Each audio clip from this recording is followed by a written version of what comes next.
It's mid-September, so it's time for another garden tour and an update.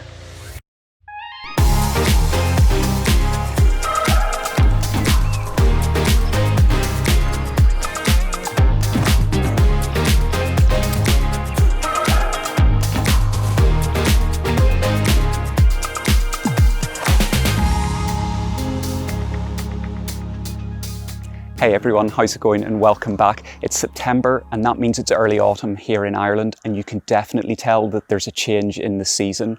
When the sun is behind the clouds like it is today, there's a bit of a chill in the air. The days are getting shorter, the nights are getting longer, and the plants are starting to show that we're on that slide into autumn. Trees are changing colour into their autumn colours. Other plants are now just starting to look tired, but there's plenty still happening here in the garden of interest that I want to show you. So let's kick off here in the front garden and have a look. This is our ornamental crabapple, and check it out. It is massive and it is completely covered with fruit. They've been developing into lovely yellow fruits, but because this is our first year here at the house, we don't know whether it's going to turn from yellow into an orange or a red, or whether it'll just stay as bright yellow. Either way, it looks absolutely fantastic and I'm delighted with it. Saying that though, it's not all good news, because just behind the ornamental crabapple, we've got two really large variegated maples. Now, I think what's happened with them is they've been under quite a bit of stress this year. We had a very, very dry spring where for the majority of it, it stayed very dry, very warm and unseasonable in terms of the weather. But then in the summer, it was unseasonable as well, because what we got wind and rain, and particularly in August, we got storms that we would normally get in autumn. And as a result, you can see behind me, they're not looking the greatest. They're actually looking very bare. They've already lost a lot of their leaves. There's not an awful lot I can do about it at the minute, so I'm going to hold tight, hope that when we get through to next spring, they're going to have a new burst of life and they'll be all right. But don't worry, it's not all bad news, and I want to show you something that's coming on really well, and it's just over here. If you watch my July garden tour video, you'll know that I planted up 5 little Echium plants that I've been given by a friend.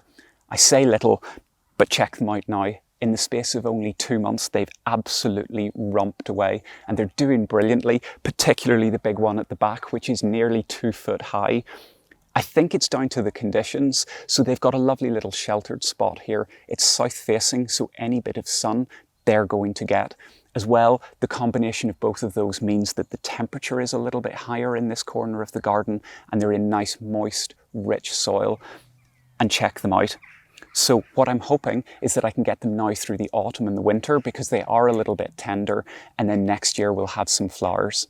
But let's have a look in the secret garden and see what's happening there. So this is the secret garden, albeit from a slightly different perspective. Normally I put the camera and you guys over in this corner looking across at the Acer and the other trees, but I thought it might be interesting for you to see what it looks like from a different angle. And all summer it's been a brilliant little secluded, shaded spot where it's really nice just to come and sit and chill out. But what I have noticed, having had a few seasons in the garden now, is a couple of things that I would like to improve. The first thing is the box hedging. It's kind of patchy. Some areas it's really full, it's bright green and it's really healthy, and I'm delighted with it. But you can see around here, it's not so great and it's looking a bit runty.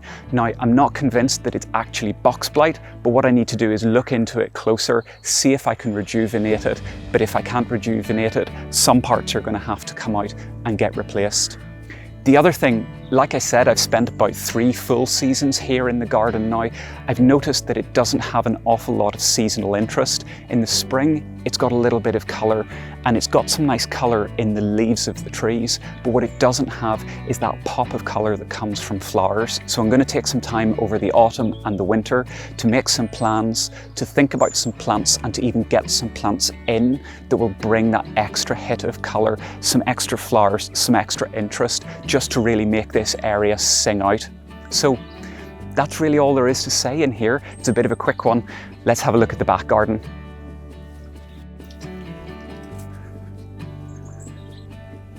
Let's move swiftly past the remnants of the No-Mow meadow. I'm working on it every week to try and get it back to normal, and it is getting there, but let's keep moving. So here in the pond, I've had a little bit of a success that I want to share with you, and it's the quality of the water. Way back when I was doing videos at the start, I talked about how the water was really green, kind of soupy and claggy.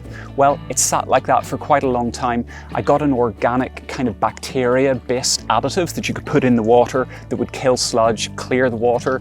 Truthfully, it didn't do an awful lot. So then I bought all of these plants, and since I got the plants, I've been seeing an improvement. And then in the last few weeks, all of a sudden the water has just really cleared. You can see, looking down at the pond lily, quite how clear it is now. It just all looks much healthier, and what I'm putting it down to is the plants. Rather than planting them into lots of aquatic soil, they came in little pots of aquatic soil, but when I put them into larger aquatic baskets, I just filled the baskets with gravel instead. The idea behind that is as the roots reach out, they obviously want to absorb nutrients, but if they're in gravel, the only way they can absorb nutrients is to lift it out of the water, and it's those nutrients that create algae. So removing them means that there's less algae, there's less buildup of other plants that you don't want, and you're left with clear water. I'm really pleased. Now, one thing I'm not quite so pleased about is the backdrop. The rockery behind the pond is looking pretty tired, pretty overrun and pretty messy, but I'm going to get onto that in the next couple of weeks and rejuvenate it before we go into proper end of autumn and into winter. So I thought I would give you a super quick update on how the apples are getting on in the orchard. This tree's doing really nicely, but unfortunately we've got a couple that simply aren't performing. I think they may be diseased, and I think they may have to come out. However, this apple you can see is really laden down with fruit. Back in January, when the trees were dormant, I managed to get to a couple of them, including this, to do some renovation work. I lifted out all of the dead, diseased, dying and crossing material, opened up the structure, reduced the size of the tree a little bit, and it's doing really well. You can see all of the fruit that it's got on it. Now, on a previous video, I talked about how I was being a bit lazy and wasn't thinning out the fruit, and you can see now why that's important. The sheer weight of the fruit already is starting to weigh the branches down a bit. I'm hoping for a nice settled autumn so that this will have time for the fruit to ripen before we get any storms that could end up damaging the branches. These apples still have a little bit to go before they're fully ripe, but they're looking really hopeful. Likewise, further behind, we've got a couple of brilliant cooking apple trees that are covered in fruit as well. So we're back down in the polytunnel, and realistically it's going to be the last time that we're back in the polytunnel this season for a garden update video, and that's because the plants themselves, they're all starting to look a bit old and a bit tattered.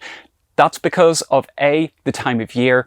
The plants get old anyhow, but also that's partly down to me. I have to confess that I wasn't 100% on top of the watering and the feeding schedule, particularly during the summer.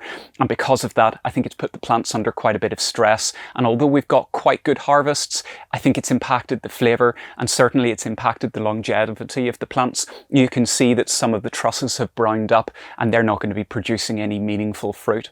However, we have had quite a good crop through the summer. We've had plenty of cucumbers, both the regular ones, which are Marketmore, and these are the crystal lemon cucumbers that I told you about. They're about 3 inches across and they're really nice. They've got quite a tough skin, but if you peel the skin off, then what you're left with is like a crunchy version of a watermelon. It's got that kind of icy watermelon texture, but with a really nice cucumber flavour. You can do all sorts with it, and we love them. And then check out the amount of tomatoes that we've got. This is a harvest that I've only got from maybe a couple of days ago. They are still cropping, though I can see now that the amount that the tomatoes are cropping is starting to dwindle. But what I realised was I never did a taste test of all of the 4 tomatoes that I planted, and I did a video earlier in the season when I did plant them up. So let's give it a really quick go.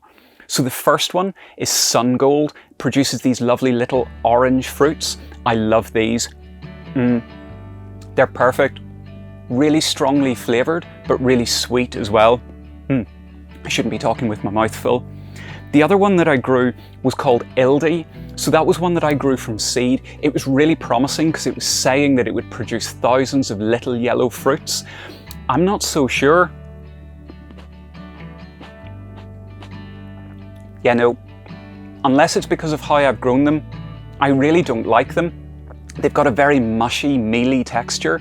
They feel like they're actually a little bit too big compared to the way they're meant to grow, and the flavour is not good. If anything, it's actually quite bitter, so I'm not sure if I'll even bother having a go next year at growing them. We grew Tumbling Tom Red. They've really not been too bad. They're just your standard cherry tomato.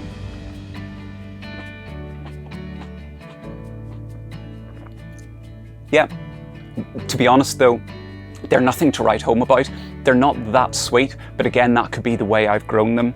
And then finally, there's this. Now, when I did the planting up video, I referred to this as Rainbow Blend. I've since found out that actually Rainbow Blend is a packet of seed where you get 4 different types of these little cherry plum tomatoes. This is the red one, and these have been my absolute favorite this season.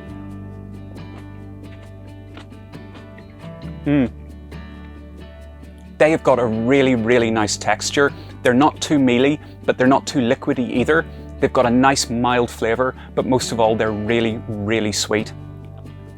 So all in all, it's been an interesting season. I've learned a lot from doing it, but I think for next year, I'm going to be more choosy about which tomato plants I grow, how many I grow, because I think I grew too many this year to keep on top of. And the other thing that I really need to nail down is how I keep them wet, how I irrigate them. So I'm going to have to do a little bit of research during the winter. And finally, there's the strawberries and the little baby strawberry plants that have been propagating from runners. I really want to increase our stock of strawberries in the polytunnel. So what I've done is I've pinned down almost every runner that each plant has made. It's taken ages. It's actually taken hours of filling pots with compost, bending wire pins, pinning the little pups down, but here they are. They're doing really nicely. They've been in these pots for about a month. There's roots on the underside, so I know that they're starting to really take. So I'll maybe give it another couple of weeks or so, and then I'll cut them free so that they're their own individual plants. Now, I did a quick count just to give you an idea of how many strawberry runners I've potted up this year, and I've got about 62 or 63 pots of just runners. So that's going to give me a really, really good stock for next year, so that when I transform this place into a proper functioning polytunnel with raised beds, I can fill them full of strawberries and hopefully get a decent harvest. So that's the garden in September, and I hope you enjoyed having a look around and seeing what's happening. Leave me a comment down below because I love hearing from you. And as always, if you enjoyed the video, please give me a thumbs up, hit subscribe, and make sure to hit that bell icon so that you'll be notified when I post new videos. And until next time, see you later.